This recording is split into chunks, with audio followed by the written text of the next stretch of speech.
Se je kdo kdaj ustavil recimo sredi gozda ali pa na kakšnem travniku in se vprašal, kako vse to sploh deluje? Je to samo en kaotičen preplet vsega mogočega ali pa morda obstajajo neka skrita pravila? No, danes bomo poskusili priti do dna prav tem pravilom. Poglejmo tole sliko. Na prvi pogled se zdi vse skupaj precej preprosto, ne? Ljudje na konjih, zelena pokrajina, drevesa, nebo. Vse deluje mirno, skoraj idilično. Ampak pod to navidežno preprostostjo se v resnici skriva nekaj veliko bolj kompleksnega. In to je to osrednje vprašanje, ki si ga moramo zastaviti. Je vse, kar vidimo, konji, ki se pasejo, trava, ki raste, ljudje, ki uživajo v naravi, je vse to zgolj eno veliko naključje, ali pa mogoče obstajajo neki temeljni zakoni, ki točno določajo, kako vse skupaj deluje? Dajmo se potopiti v to in poglejmo, kaj se v resnici dogaja. Prav, začnimo pri čisti osnovi. Da bi sploh lahko razumeli celoten sistem, moramo svet najprej razdeliti na dve temeljni kategoriji. To je res prvi ključ do razumevanja vsega ostalega. Torej, na eni strani imamo živo naravo. To smo mi, ljudje, pa živali, rastline, skratka vse, kar raste, se razmnožuje in se odziva na okolico. Strokovno bi rekli, da so to organizmi.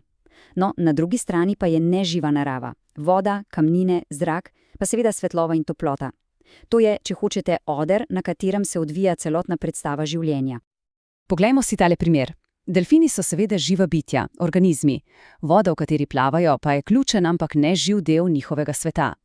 In tukaj sta popolnoma soodvisna. Eden brez drugega v tem okolju preprosto ne bi mogla obstajati. In to nas pripelje naravnost do naslednje, absolutno bistvene točke. Ko smo enkrat ločili živo od neživega, je čas, da ju spet združimo. Ker prav v tej povezavi, v njeni absolutni medsebojni odvisnosti, se skriva prava čarovnija celotnega sistema. Pomislimo za trenutek. Čisto vsako živo bitje, od najmanjše bakterije pa do največjega kita, je popolnoma prilagojeno na svoje okolje. In to okolje definirajo ravno dejavniki nežive narave. Kakšna je temperatura, koliko je vlage, svetlobe in tako naprej. In to nas pripelje do srednjega, zlatega pravila celotnega sistema. Če si vsega tega zapomnimo eno samo stvar, naj bo to ta stavek. Nobeno živo bitje ne more živeti, če ni povezano z okoljem, v katerem živi. To je temeljni zakon narave. Pika. Ta diagram to ponazarja naravnost briljantno. Poglejmo. Spodaj je živi del narave. Človek, rastline, živali. Zgoraj pa neživi del. Tla, zrak, svetloba, toplota in voda. In te črte, ki vse skupaj povezujejo, to so življenjske žile ekosistema. Prikazujejo, kako so živa bitja za svoje preživetje neločljivo, ampak res neločljivo odvisna od nežive narave.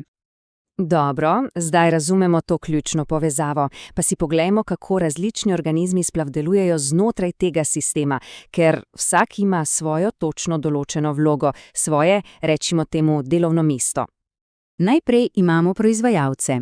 To so večinoma zelene rastline. In so res neverjetne, saj so edine, ki si hrano lahko ustvarijo kar same. S pomočjo sončne svetlobe vzamejo čisto preproste snovi iz nežive narave, vodo, minerale, ogljikov dioksid in jih spremenijo v hrano. So temelj vsega življenja. Potem pa imamo porabnike. No, to smo mi in vse ostale živali. Mi si hrane ne znamo ustvariti kar iz zraka in vode. Za energijo moramo pojesti druga živa bitja. Ali so to proizvajalci, se pravi rastline, ali pa drugi porabniki. In za konec, skriti, a absolutno ključni igralci, razkrojevalci. To so mikroorganizmi, recimo bakterije in glive. In njihova naloga so naravna ekipa za recikliranje. Ko živa bitja umrejo, razkrojevalci pospravijo njihove ostanke in vrnejo dragocene snovi nazaj v neživo naravo. Brez njih bi se vse ustavilo. Proizvajalci, porabniki, razkrojevalci. Živo, neživo. Kako se vsi ti deli sestavijo v eno delujočo celoto? Odgovor je v popolnem, sklenjenem krogu. Ampak preden zaključimo, moramo razjasniti še dva pojma. Organske snovi so tiste, ki gradijo telesa živih bitij. Anorganske snovi pa so tiste, ki sestavljajo neživi svet, recimo voda, minerali v tleh ali pa plini v zraku. In tukaj se zgodi čarovnija. Vse se poveže v en sam popoln krog. Korak 1. Vsa živa bitja so zgrajena iz organskih snovi. Korak 2. Ko umrejo, na sceno stopijo razkrojevalci. Korak 3, in to je ključno, razkrojevalci razgradijo te zapletene organske snovi nazaj v preproste anorganske snovi, ki postanejo del prsti in zraka. In potem, korak 4, rastline, naši proizvajalci, te anorganske snovi vsrkajo in jih ponovno uporabijo za ustvarjanje hrane. In krog je sklenjen, smrt postane vir novega življenja. Neverjetno ne. Ko bomo torej naslednjič v naravi, se spomnimo, da ne ukazujemo zgolj neke naključne zbirke stvari, ampak en neverjetno učinkovit samozadosten sistem, ki deluje po natančnih pravilih in v katerem nič ne gre v nič. In to nas pripelje do zadnjega, morda celo najpomembnejšega vprašanja.